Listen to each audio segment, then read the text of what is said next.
Is when you say to yourself, oh, man, look, I know you and that girl got a real connection.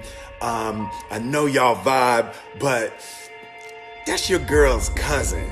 So I love you too much to let you do that. It's like you say to yourself, hey man, look, I know you want to eat that pizza and it'll be really good, but I can't let you eat that, man, because if you eat that pizza, you're going to feel like shit, and I love you too much to let you eat that. Self-love is, hey, look, I know you got a test on Monday, and I know you really want to go out with your friends. It's Saturday night, you want to go out, but if you fail that test, you're not going to feel good about yourself. I love you too much to let you go out tonight. Self-discipline is self-love.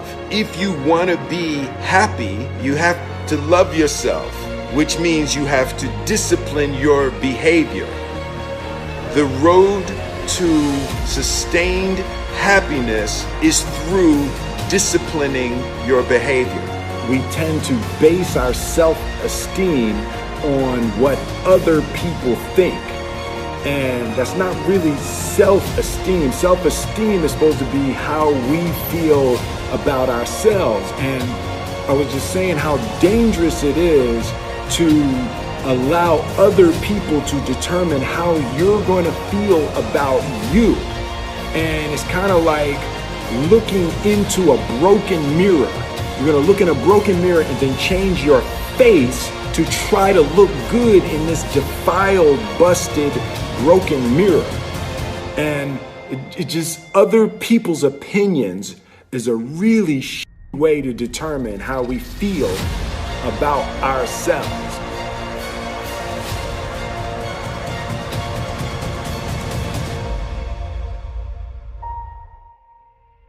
It don't matter whose fault it is that something is broken if it's your responsibility to fix it. For example, it's not somebody's fault if their father was an abusive alcoholic, but it's for damn sure their responsibility to figure out how they're going to deal with those traumas and try to make a life out of it. It's not your fault if your partner cheated and ruined your marriage, but it is for damn sure your responsibility to figure out how to take that pain and how to overcome that and build a happy life for yourself. Fault and responsibility do not go together. It sucks, but they don't. When something is somebody's fault, we want them to suffer. We want them punished. We want them to pay. And we want it to be their responsibility to fix it, but that's not how it works, especially when it's your heart. Your heart, your life, your happiness is your responsibility and your responsibility alone. As long as we're pointing the finger and stuck in whose fault something is, we're jammed and trapped into victim mode. When you're in victim mode, you are stuck in suffering. The road to power is in taking responsibility. Your heart, your life, your happiness is your responsibility and your responsibility alone. You can make a person smile, you can make a person feel good, you can make a person laugh, but whether or not a person is happy is deeply and totally and utterly out of your control. The prerequisite for spending time with any person is that they nourish and inspire you. They feed your flame. Look at your last 5 text messages. Are those people feeding your flames or dousing your fire? Put your phone down for just a second and look around. Look to the people around you.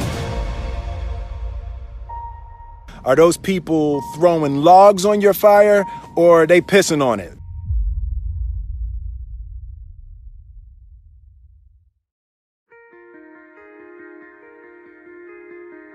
I want my life, I want my work, my family, I want it to mean something. And it's like, if you are not making someone else's life better, then you're wasting your time.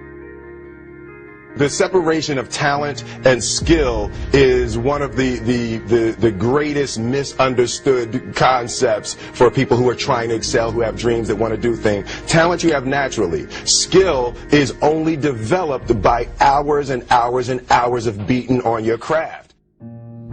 You don't try to build a wall. You don't set out to build a wall. You don't say, I'm going to build the biggest, baddest, greatest wall that's ever been built.